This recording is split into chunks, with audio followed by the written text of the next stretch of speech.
Hello, my name is Anthony Power, and today I'll be presenting my Theory of Knowledge project, which is the ethicality of behavior in correlation to wealth status.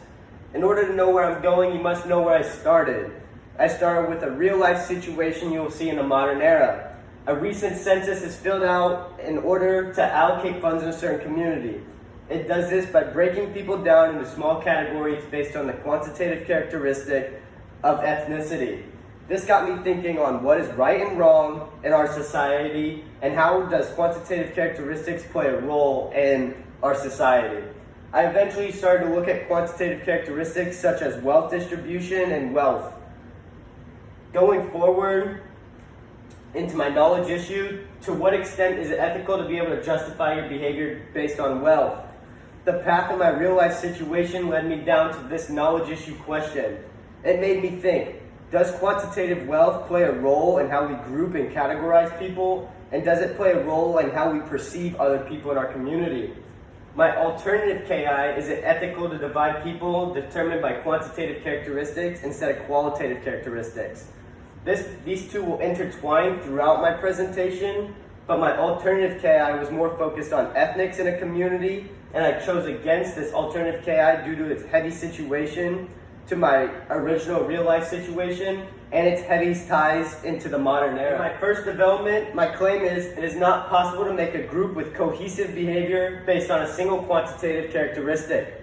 This means that the group is more likely to behave in a certain manner if they share multiple views. The single view will not qualify them and it will not make a group that shares similar characteristics. The qualitative ideas is what's more likely to make someone's personality and ideas. The supporting evidence to this is social identity theory by Hogg in 2018. This states that people are more likely to identify themselves by qualitative characteristics. The qualitative characteristics are going to make up what they believe as right and wrong, their ideologies, the methodologies, and their political views. This makes up who they are and what they believe in, which is more influential in what you're going to do, what your actions and behavior will be. The counterclaim to this is the quantitative characteristics is a significant role in the creation of in and out groups.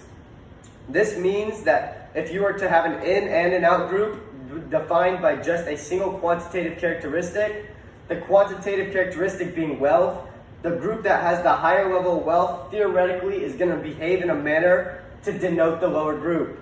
This is because of social behavior. The in group is more likely to behave in a way to denounce the other group and make their group seem more superior. The conclusions is, despite having an upper and lower bound and having an in and out group, if the two groups interact with each other and their defining quality is wealth, there's still no way of saying what is right and wrong, and do ethics really play a role in their behavior? There's no way in saying this is correct behavior and this is incorrect behavior in this situation. In my second development, I make the claim that a person's moral code derives from outside sources other than the factor of wealth. This means that a person's moral code is going to derive from factors outside of wealth, which will be based more upon the society and what other people around that person believe is right and wrong. Supporting this would be Kohlberg's theory of moral development, which has 6 levels broken down into 3 stages. At the lowest stage, you have moral development based on what is right and wrong, which is more focused on the individual. A person's going to be basing their right and wrong based upon what they receive or what they will be punished for that certain event or task. At the upper end of this scale, the other person will base their right and wrong for the well-being of the society. They're going to change their right and wrong to fit the rules and regulations of the society that they live in, because that's what they have been dictated to tell that is right and wrong. The counterclaim to this is if morals are based upon the rules and the regulations of the society, there's no set standard to say what is right and wrong. The flaw of this theory states that there is going to be an uphold to the rules and the regulations. How are you going to compare and contrast someone's right and wrong behavior if the standard is not equal? That came to my conclusion. Due to the variety in different moral developments and moral standards among different societies globally, that it is not a comparative nature and it is not directly cause and effect. If you do not believe something and someone else does not believe the same thing, how are you going to compare their behavior and say what they're doing is wrong? Even though it is wrong in your standard books, it may not play up to their standards or their society. It's more focused on your rules and your regulations other than their rules and their regulations. Without a utopia, there's no factor that can allow these people to be on the same playing field in order to judge each other. When playing this back into wealth, if wealth plays a role in people's behavior, will it change the subjectivity of how people's moral codes are? If their moral codes vary but their wealth is the same, it is still uncorrelational and you can still not justify someone's behavior if you do not have a standard. Third development, I make the claim the perception of wealth is predetermined by the childhood development. This claim talks about the subjectivity of wealth and focuses on what people consider to be wealthy. Is it assets like cars and homes, or what is in the bank account? $1, $100, or simply a quarter? The subjectivity of wealth is focused in this and the change of environment. The supporting evidence to this is the top-down processing theory by Gregory in 1970. This talks about how people perceive wealth and how they make their ideas up of the world. Their ideas of the world are theoretically based upon things they already know and have already experienced. If your idea of wealth is built upon what you've already experienced as a child, and you are grown up with less wealth than many others, your idea of wealth has already been skewed to be lesser than others. Your view of the dollar will not match someone else's view of the dollar, and the perception will be skewed. There will be no standard similar to my development 2, where without a standard, judging someone based on their quantitative wealth level will be different. The counterclaim to this is the perception of wealth will change based on the environment that you are within. This means that no matter what your childhood development is, your new view on what wealthy is going to be based on the environment that you live within. Supporting this is Charles Darwin's theory of evolution. Charles Darwin's theory is focused on animals changing biologically based on stimulated environments. But why can't this apply to human behavior? If humans have a social factor and are adaptable, their adaptive behavior will lead them to change their views. In a new environment, a human theoretically will change their view to meet that new standard which it's placed upon.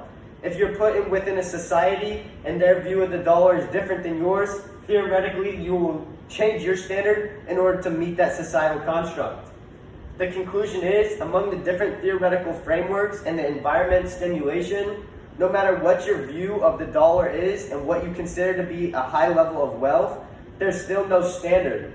With no standard of wealth, how are you going to classify someone's high level of wealth and behavior?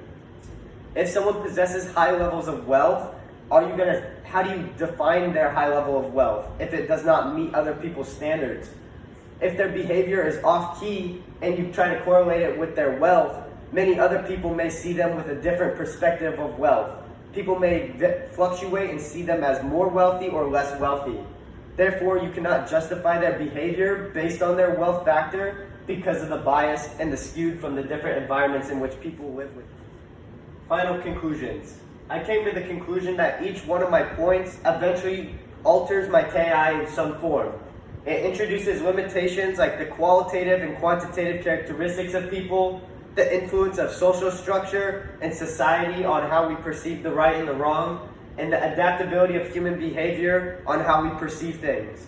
My final conclusions are that the subjectivity of the right and the wrong and the subjectivity of high and low quantitative wealth ends up undermining itself and affecting if you can perceive someone a certain way. If there's no set standards on both the ethical and moral standard and the wealth standard, you cannot justify if someone's behavior is right or wrong based on their certain level factor. There still is a slim window for this judgment to happen, but your ideas of wealth must be the same, and your ideas of right and wrong must be the same. This is nearly impossible because even in the same society, people will share different views and different ideas of the right and the wrong. As seen in my recontextualization, looking back at the original neighborhood, you look at the ethnic groups. We're bringing back the quantitative characteristic of ethnicity.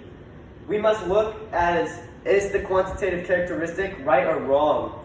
When retying this back to wealth, Is wealth a quantitative characteristic that is important in our society? I don't believe so.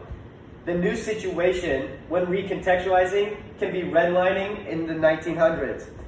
In the early 1900s, African Americans were largely divided into certain groups and could not buy homes in predominantly white neighborhoods based on the quantitative characteristic of their skin. This slightly changes my knowledge issue by looking at the quantitative characteristic of ethnicity instead of wealth, but it eventually led to a large wealth distribution in the country. This is important to look at, is it right or wrong, and should these people been given the idea to buy homes based on qualitative views, such as their political views. This might have had a different impact in certain societies and how societies are formed. My second real-life situation is a university that gears its programs towards upper-class people. This brings back more the quantitative characteristic of wealth. This starts to look at if you are offered extra classes, who are those classes available to? In this certain situation, it's geared towards people that already possess the wealth. People that possess the wealth are more likely to be able to take those extra classes in a prestigious environment compared to those who do not possess the wealth in this prestigious environment. Those who already possess wealth in the environment are more likely to be able to thrive in that environment just because they possess wealth. If you then offered the class to people of high and low socioeconomic status, how would that alter the role that the class plays? If everyone has access to the extra class, does it carry the same weight of being an extra class, and does it make it hold its value? This is my works cited.